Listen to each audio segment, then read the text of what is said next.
poslouchat dneska koncert za tebou. Ty vole, tak to je trošku úlet. Co myslíš, že je úlet? Ta rakev za mnou. Co? Ta rakev za mnou. To je, kdyby jsi si chtěl odpočinout. No, kdybych si chtěl dát 20. Tak co prostor? Úžasně, přesně to jsem si přál, aby to byl komorní, hospůdkový, klubový prostor. I s rakví si S takovým zázemím, i s postelí, za Mrňusem. Malej bůvol je tam taky. Kde je malej bůvol? Malej bůvol. Je tam ten tvrdoň, ten drobeček.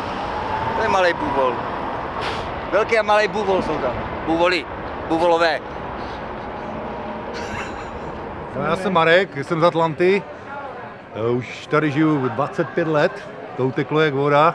No a speciálně jsem přijel na Dogu. 1000 kilometrů jsem tady přifičil za nima.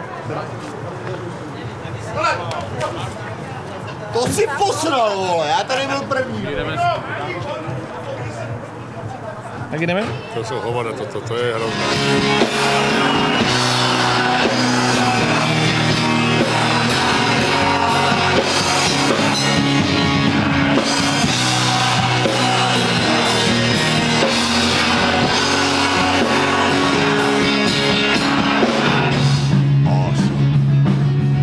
Now we get to see him live.